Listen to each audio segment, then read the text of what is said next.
Hello. Our story begins with a vow to himself. Obi-Wan Kenobi, Jedi General, Jedi Master, friend, lover, and champion of the Force, fell to his knees. The desert of Tatooine was not kind to him in his short visit 13 years ago. It wasn't generous when he was here negotiating the return of Jabba's son to the palace, and now it was worse than it had ever been. Just visiting Tatooine was different than calling it your dedicated home for potentially 20 years. He had been on this planet for a full 2 weeks, hiding in a small cave just beyond the homestead. From here, he could watch Luke grow up and make sure they remained protected from the Tusken Raiders that killed the boy's grandmother a decade ago. Obi-Wan was on his knees under the moons and weeping. The war had taken everything from him. All of what he had taught himself following Qui-Gon's death on Naboo had to be restarted. He had been strong and courageous in the wake of his master's death. He learned how to be a good teacher and friend and to understand more about the subtleties of the Force. Kenobi had much to learn following the invasion of Naboo, and while he liked to think that he did a good job, part of him started to feel that it wasn't quite enough. The Jedi Order was destroyed. The student he promised Qui-Gon to train was dead, and everything was spread out. Obi-Wan only knew of Yoda's survival, and he hoped that dozens of others made their way across the stars in search of refuge. He didn't know that out of the 10,000 Jedi, only a little more than 100 survived. Tears seeped into his beard, and he pressed his worn hands against his brow. He didn't even know if he was sweating from exhaustion, the heat still sometimes present at night, or just a sickness preparing to rid him of his misery. This was the end of his life. No, Obi-Wan did not think that at the age of 38 he was dead. Instead, he knew that his life would come to an end on Tatooine. He would stay here, train the boy, and send him off to fix the mistakes of his own master. It was sickening just to think about it. Obi-Wan, the powerful Jedi General that defeated the likes of General Grievous, survived duels with Count Dooku, and killed the Chosen One, would die here, alone, under the twin suns.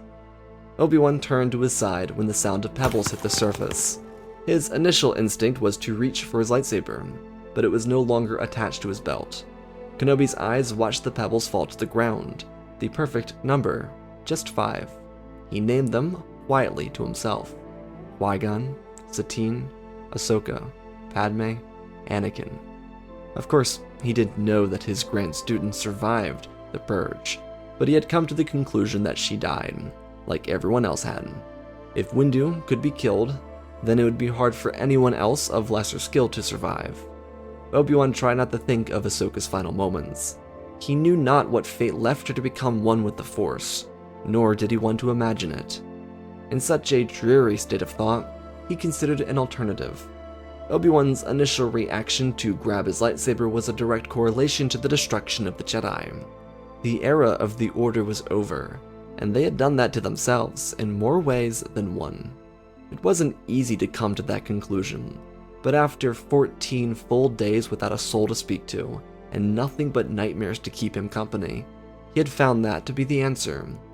The Jedi were definitely not the villains, don't be silly, but they didn't exactly prevent the Purge from finding them. They welcomed their own destruction by simply falling short of their own worth. Obi-Wan frustratedly closed his eyes and pushed tears back again. If they caused their own downfall, then maybe for him, it'd be best to consult the Force. The Empire would never find itself this far away from the galactic core. Strategically, it wouldn't make any sense for them to be near Tatooine until a decade from now, at the earliest. He decided and committed himself to a vow, one of change.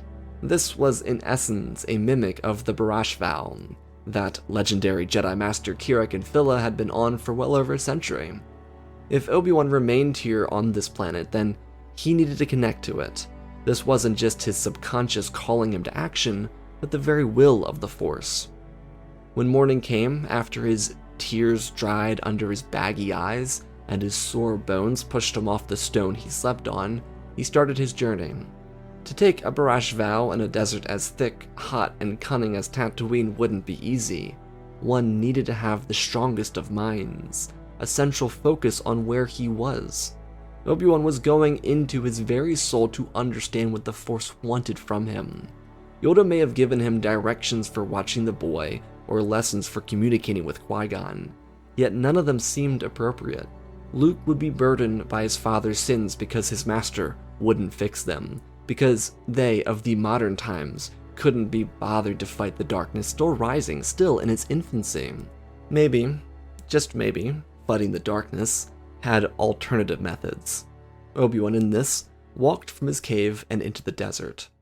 His barash vow brought him visions, thoughts, and answers to what he could not find solution to before. Kenobi had a vision of the bombing in the holy city of Jeddah, an extremist attack following in the footsteps of the Imperial clone troopers. He experienced thoughts of those he lost, so much unresolved trauma just to continue fighting in a war that ended on him. Maybe Obi-Wan once thought that after they won, he could try and bring himself to peace with Satine's unfair passing. Now he had to face a much steeper misery. The answers, though, came through the torture of this very endeavor. Obi-Wan walked and meditated for 40 days in the desert. He was overcome with temptations to turn to the dark side. In an era where the Emperor was so weak politically, it'd be easier to murder him. Kenobi could sacrifice his very life to just kill Palpatine. He could save generations of suffering. But there's a simple problem. Palpatine may have been the Emperor, but the idea of the Empire would not die now. It would persist with his loyalists and with Vader, even though Obi-Wan did not know of his pupil's survival.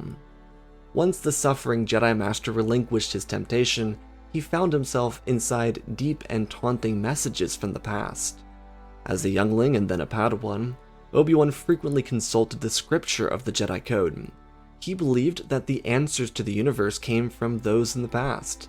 If the ancient Jedi could create something so long-lasting that it created a 25,000-year-old Jedi Order, then they knew something remarkable about the Force.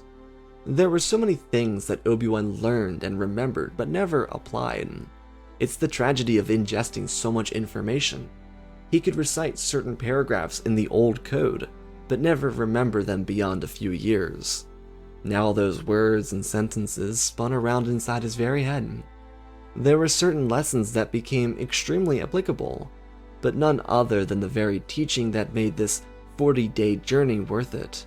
A simple concept that takes years of practice or pure desperation. Even the greatest of the Jedi, those of the very council he spent 3 years on, struggled with this very concept, that of submitting to the will of the Force. Kenobi once believed that he had conquered this very thing, but the reality is, one must truly accept that they are a messenger of the Force's will. It would be irresponsible for them to claim unity with something that did not claim them.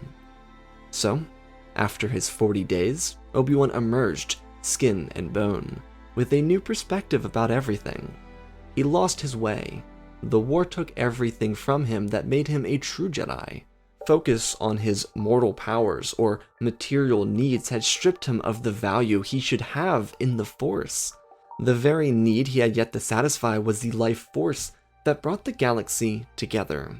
If it is everywhere and through everyone, then he shouldn't be of the order he lost, but a member of the galactic community, the very foundation of what he served as a Jedi.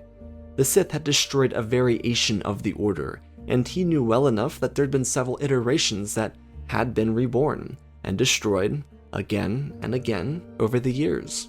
It was a trend in their 25,000 years of history. Sometimes something great needs to remind itself that it's allowed to be that. Years of corruption, negligence, complacency, and hubris led to this, but it was not the first time the Jedi had fallen. Obi-Wan had to accept that reality, and he did. So when the Order crumbles and a great reset must commence, how does a Jedi view their fallen Jedi? Well, through the lens from which the people they are meant to protect. Master Kenobi would make no difference in the galaxy if he returned to it in the same form that the galaxy had seen the Jedi fall from it.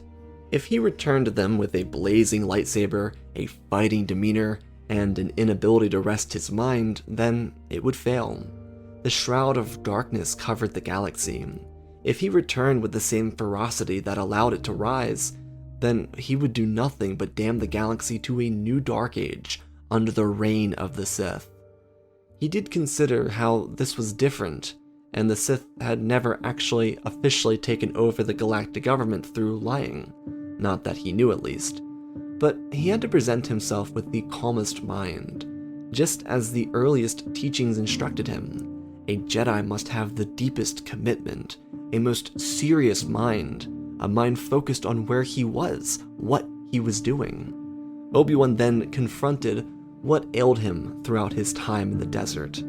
If he finds a resolution, then what would he do about the boy, Luke Skywalker? He knew where he was going with this direction. Kenobi could not leave the sanctuary of Tatooine with an infant child. It would be unsafe for Luke and too distracting for Obi-Wan. He didn't want to abandon Luke either, but he would be raised by a loving family, given the childhood that Anakin and Padme would likely want for their son. Maybe not as opulent as an adolescence on Alderaan, but one free from the chains of burdens that sat on the galactic stage. Obi-Wan, with that internalized, set down a holopad and wrote everything he experienced in the 40 days. Following his writings, he covered Jedi texts that he remembered, corrections to them, more modernized methods that he hoped to work on, and even further, the discipline or spirituality of the Jedi Order, in its traditional spelling. Obi-Wan promised himself to be true to the path, that if he went out into the galaxy and betrayed his mandate, then he would confirm the legitimate death of the Jedi Order. With the Imperial machine stretching his arms across the galaxy within 2 months of the Jedi Purge, Obi-Wan walked back into a completely different galaxy. The Empire, with its legions of brainwashed clones, subjected people to torment, forced new chain codes into Imperial territory just to monitor travel, and an assortment of new legal patrols to change the very system of the galaxy. If it wasn't martial law, then it were garrisons of troops instead of town and city streets, ripping people out of their homes looking for the Jedi. The everyday person, and especially not Obi-Wan, may not have known it, but the Emperor was searching for Force sensitives and sending them to Mount Tantus for experimentation. The Jedi were on billboards, clones acted like sentry droids, and the entire galaxy that Obi-Wan knew was dead. He re-entered, and his fight-or-flight senses returned to him. Obviously, Kenobi didn't return to the galaxy without a weapon, but it was a real last option. Obi-Wan had no intention of pulling his lightsaber on anyone, because it would delegitimize his movement. However, if the Emperor found another apprentice, then they should be dealt with. It was only right. Though it should be mentioned that due to Obi-Wan's 40 days in the desert and 2 weeks before that on Tatooine, he was quite frail. His body reacted to the lack of food and hydration. Kenobi literally feasted on the Force to survive.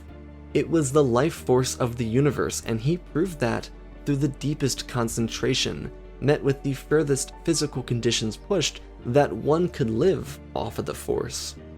Sometimes Obi-Wan thought Qui-Gon to be a madman, but it turns out he was a visionary, someone who understood more about the cosmic realm than maybe even Yoda. Kenobi valued that and reflected on it at his first stop. Master Obi-Wan Kenobi was no longer a Jedi Master. He was simply Ben. He did not use a book or scripture. He lived through pure feeling, adhering to a constantly evolving code, and yet had no intention of forcing anyone else to follow it. Ben Kenobi started with locations struggling under the pressure of the new Imperial mandates, systems that were provided no equal chance to acquiring chain codes, thus forcing people in need of travel no chance to escape.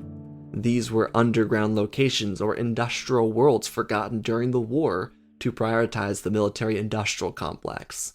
If a given foundry, planet, or city couldn't keep up with the need for new tanks, cruisers, gunships, or so forth, their licenses were stripped, publicly labeled a traitor to the Republic, and blacklisted from any trade. These were minor, behind-the-scenes moves made by Palpatine's administration to isolate the working man from the core. The concept of blame the Republic, believe the Empire was a motto. Inside mid-rim worlds where poverty was rising, Propagandas to indoctrinate citizens into believing that they were worth more than, say, a poor system were implemented. Sidious, with his nefarious cabinet, created various clans within society, meant to break it down and fill it with hopelessness. Not only would everything become dreary and boring, but the art or architecture would reflect the endless abyss of their lives. Buildings would all match that same design. People would all have to select the same things to choose to enjoy. It was a total manipulation of the economy to favor instability within specifically the minds and hearts of citizens. If you strip people of something to believe in, they'll give up. If they don't do that, then individuals will fall to nihilism, great terror, and fear. It all fed a machine bent to break the lowest denomination into fearing the power structure or into worshipping it. The Jedi man had his work cut out for him. With his notes inside of his holopad, he approached people. He met them on their level. In a way, he reflected on times with Master Qui-Gon, where he learned to value the soul of an individual, rather than what he could do for them. As a Jedi of the old, now destroyed order, it was very easy to be swept away by the meaning of the Jedi sect, how a Jedi could and should help people, because all people needed to be saved. Qui-Gon, though, inside of this fallen Jedi Order, saw souls yearning for connection, not for help. If Obi-Wan approached these systems and people within them, facing the early onset of Imperial abuse with the mindset that they were helpless without his words, then he would fail. Yet, if Kenobi went to these locations, promising a connection, a soul to another soul, then he could create something even more long-standing than the Jedi Order that he was a part of. People needed community in a divided galaxy. Former separatists were seen as the enemy, and unless they were actually supporting or committing the war crimes, then they were just faces in a crowd of onlookers as the galaxy destroyed itself. These people, whether they be separatist, neutral, or republic, had more in common with each other than they did with Dooku or Palpatine. Ben needed to remind them of that. Each lesson started with a conversation. Obi-Wan never approached these people as a Jedi Master, just a man, someone who lost everything, trying to give more than to take. It was hard, in a galaxy designed for individuals to climb over others to excel.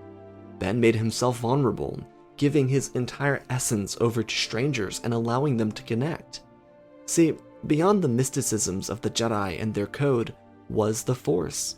It was a power that lived in every being in the galaxy. It held the fabric of the universe together, and so he didn't need to exhibit his Jedi-proven powers. Could he with precision and talent? Absolutely. But that wouldn't change anything. The Force breathed openly when souls connected. Using the Force on an object wouldn't change that.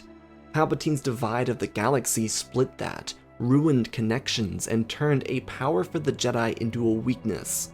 To undo that, Obi-Wan needed these souls to intertwine, and it started with a conversation.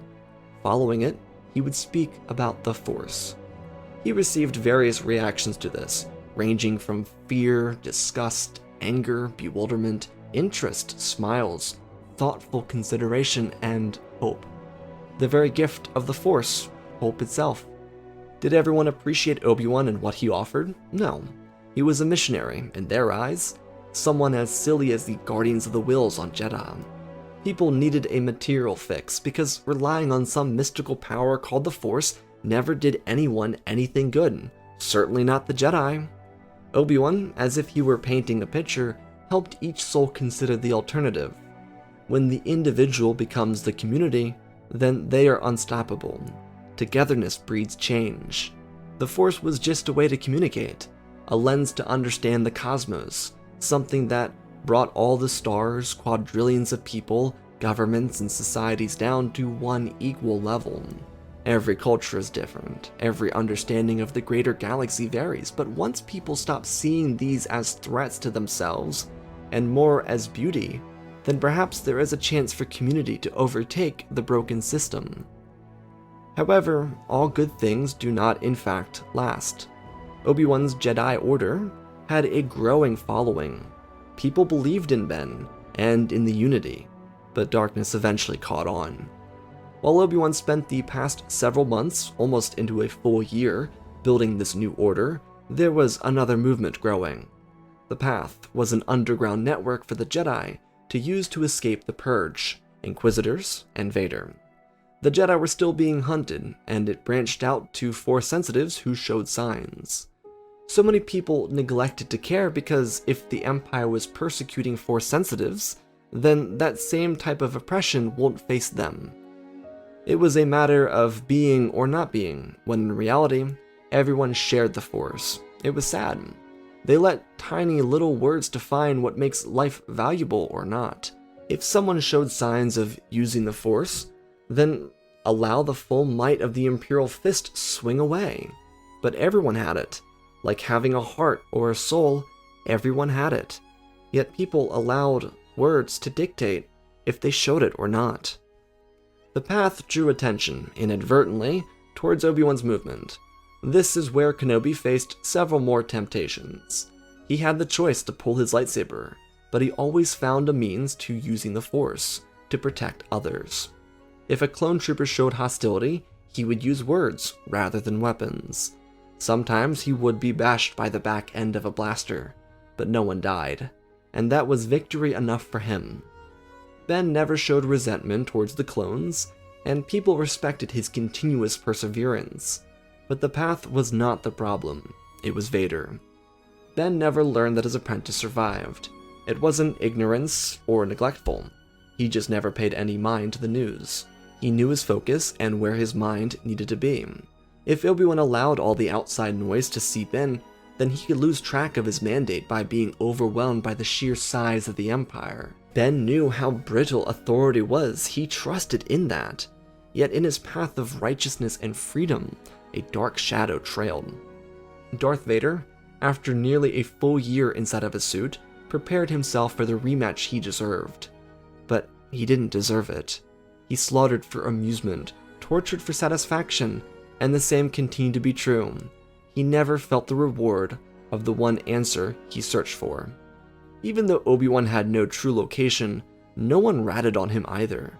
They kept his identity a secret. Truthfully, most people didn't even believe him to be the elder Jedi Master from the Clone War propaganda.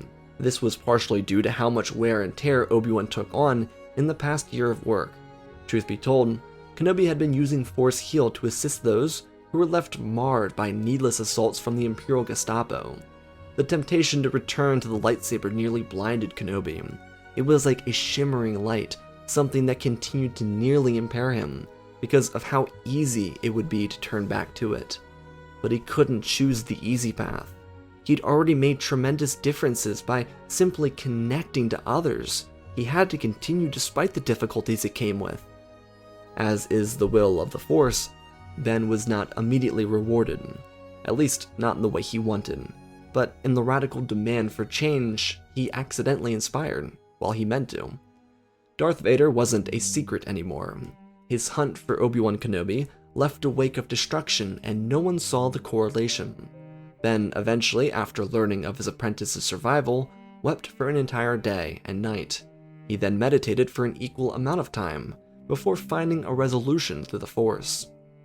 As the ghost of Anakin Skywalker left a trail of raging fires and death across the masses as he searched for Ben, Obi-Wan left his own trail. Knowing full and well that no one associated him with the Old Order, Kenobi left Old Republic propaganda pictures and posters behind. These were not aggressive. They were simply reminders. Anakin Skywalker may have died, so if Vader wanted that to be the case, he'd have to keep killing him. Every single aching step of the way.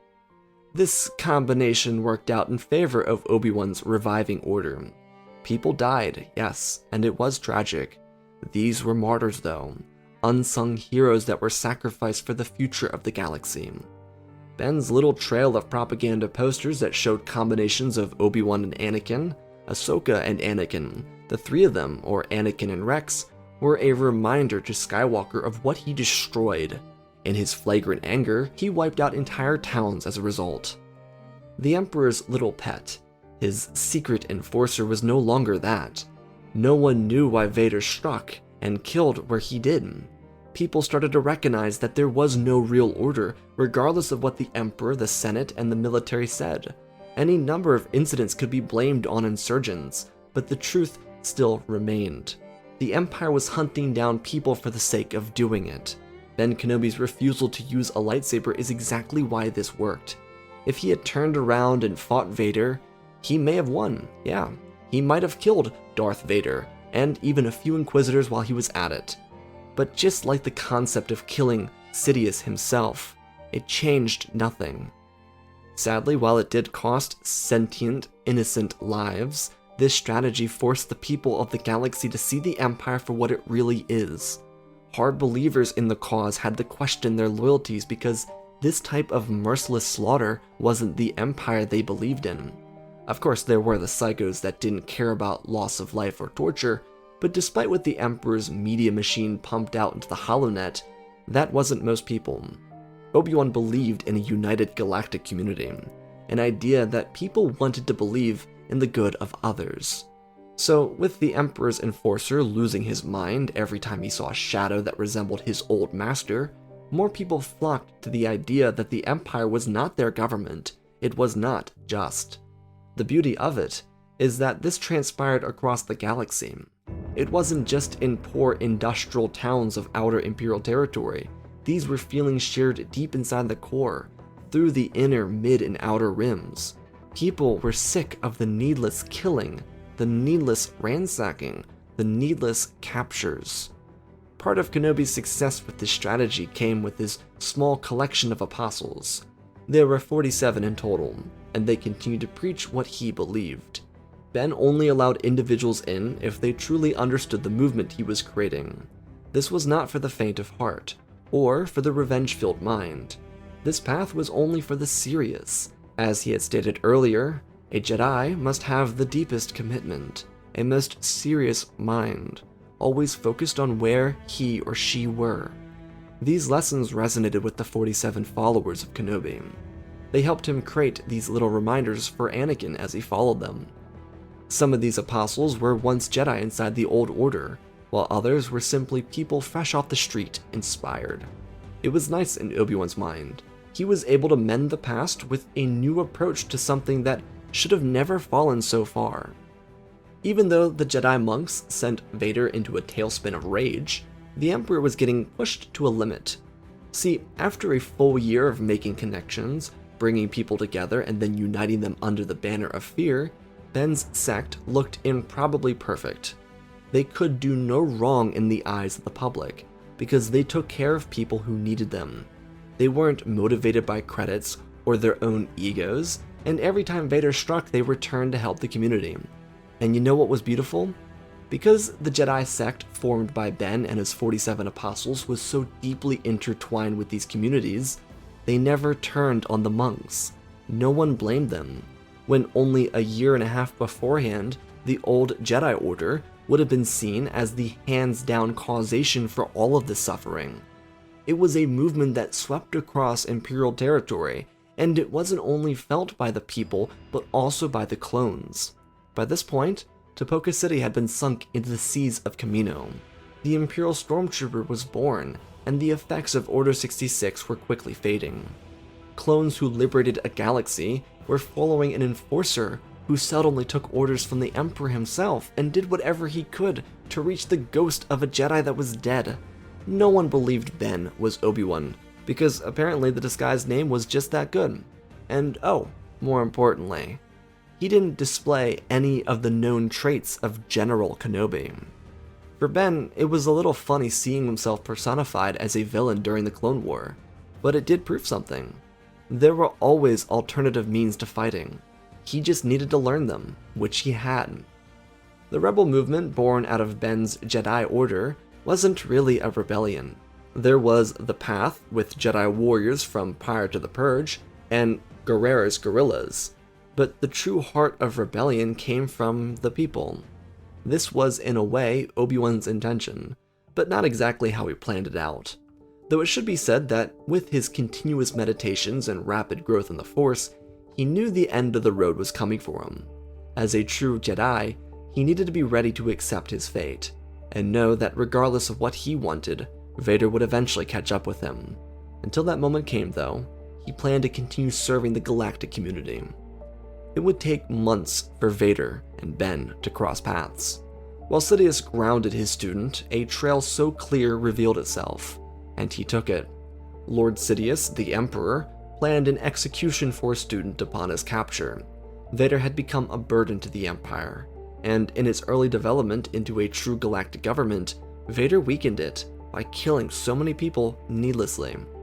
Sidious tried to keep the pieces together, but Vader's focus on Kenobi led Inquisitors into duels with Ventress, Quinlan, and various groups of 3 or 4 Jedi that had no problem disarming and killing the Inquisitors.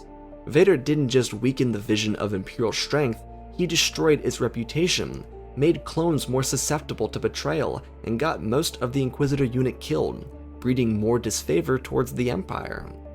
Had the Empire been further along in its development, these problems wouldn't have affected it, but unfortunately, they were unable to stop the constant sights of scattered bodies from making the mainstream.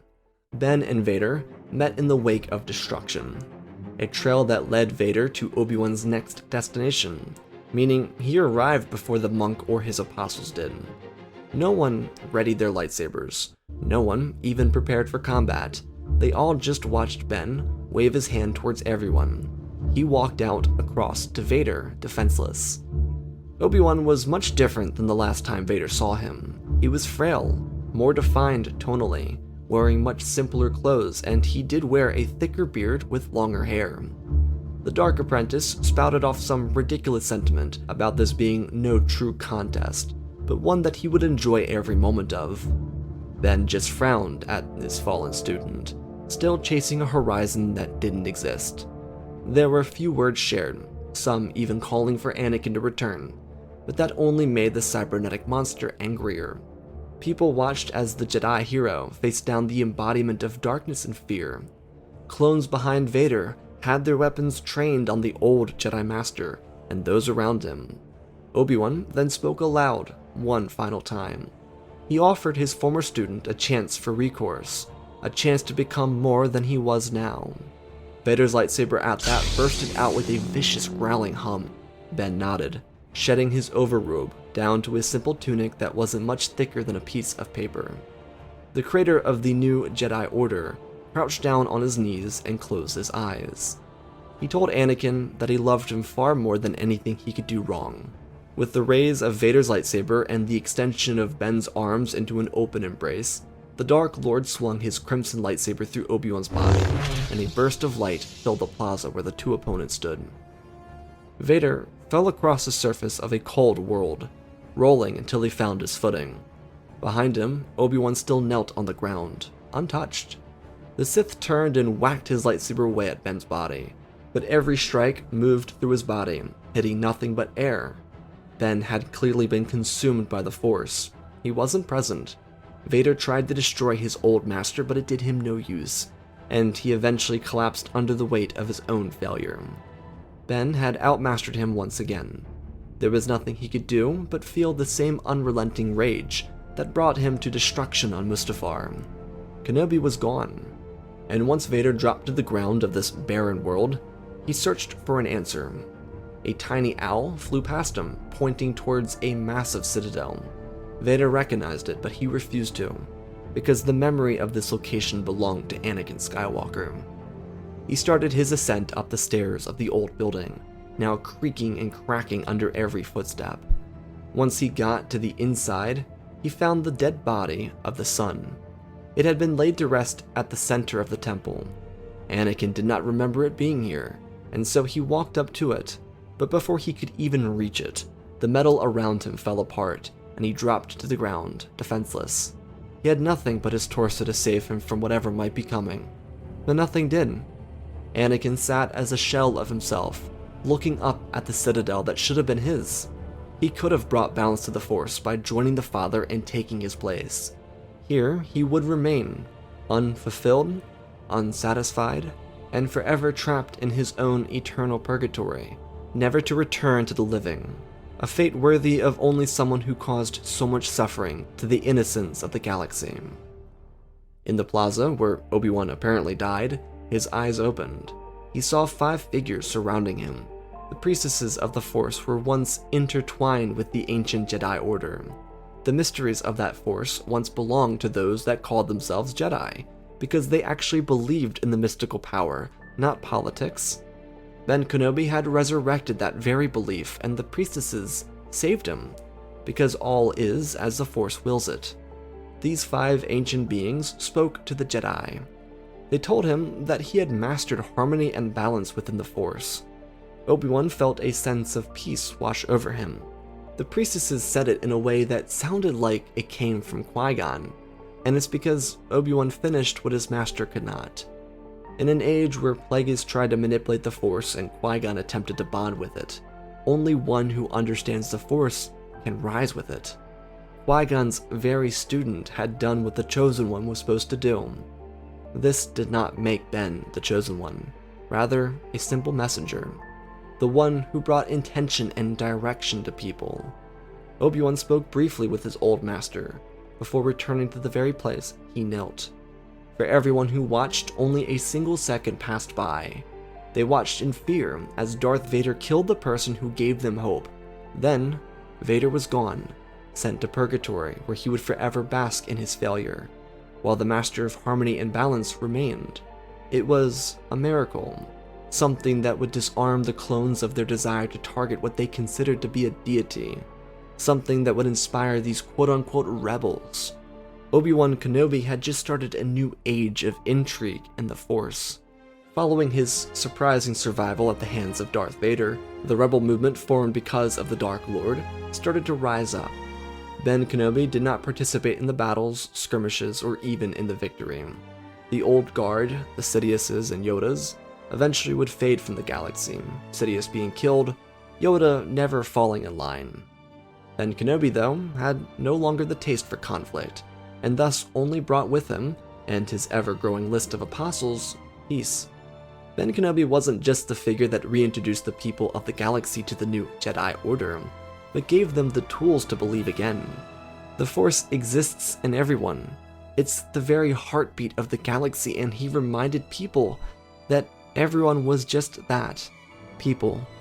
No matter their backgrounds, or their histories, or their cultures, or religions, they are a united brethren, all experiencing life for the very first time.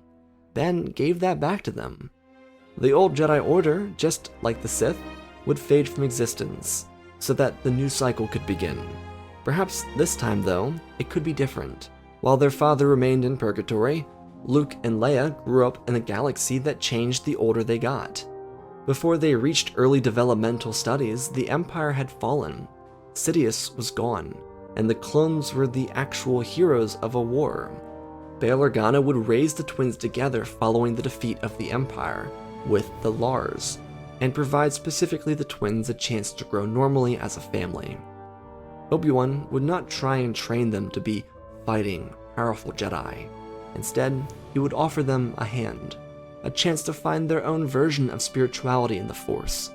That was his gift, the one of unending love for everyone. Not because the Force gave him that ability, not even because he went through arduous trials. Ben Kenobi's gift was that of an open heart, one simply guided by the eternal light of the Force. And that, my friends, is a pretty wholesome story. Special thanks to all the patrons for supporting the channel. Smash the like button. Let's talk about it. I'm kind of hyped. I'm so excited to see how you guys like this. This might be one of my favorite spiritual sided stories that I've written. It's just I really wanted to go for the essence of the Jedi, and there is some correlation here between the old original, Jedi. I always pronounce it that specific way, so I'm talking about the JE''DAII. That's what I'm talking about when I go Jedi. I think there's some specific correlation between that and Luke in The Last Jedi, that final scene in that movie, and I'm specifically referencing the Battle of Crate. I think that is probably the epitome, the most pure form of a Jedi we've seen in a film, maybe even in live action. I think that really just encapsulates what the Jedi are. It's winning without fighting, and that's what they're supposed to be, and that's why the Purge destroyed them, because they gave into that, and they followed the war, and they let the war consume them. And Obi-Wan is not doing that, and I really wanted to communicate to you all that he's struggling with this. I think it's pretty obvious who and what it is that this story is referencing. I usually pick a different religion whenever I do these spiritual stories to kind of take inspiration from. And Obi-Wan here is constantly being pushed by temptation to turn to the dark side, because it's going to give him the answers that it kind of gave the Jedi in the Clone War until the Purge. And he keeps rejecting it. And I really like this concept of this Last Jedi moment where Obi-Wan is saved by the Force. He makes this ultimate sacrifice. I'm gonna win this without fighting. And the irony in that is that Anakin technically does bring balance to the Force. It's kind of twisted, and I know there's always that one guy, I saw you, that one guy out there that's like, you always have to do the thing. Technically, he did do the thing, because if it wasn't for him going absolutely out of his mind, then this movement wouldn't have been emboldened. It wouldn't have followed Obi-Wan with such dedication, because they wouldn't have been fearful of this marauder that destroyed everything in the wake of somebody that they all thought was dead. And I really like that moment for Obi-Wan where they connect. They have, like, Obi-Wan offers him this final embrace, and Vader is still trying to kill him, and Vader is sent to a purgatory. His final action in life is damning himself, and I think that's worthy of what he's doing in that final moment, whereas Obi-Wan's is an embrace, and he is in that embrace to Anakin, embraced by the Force. He in his last moments, what he believes is his last moments, like it is with Luke on the Death Star, is trying to give Anakin a chance to change. And through that, the Force gives him the reward, almost like a soul for a soul. It's like, alright, well, you are the messenger. You're not the chosen one, but you are the messenger. You have brought that message to the galaxy. So, I hope you all enjoyed this story. I love you all, spread the love, and always, my friends, may the Force be with you.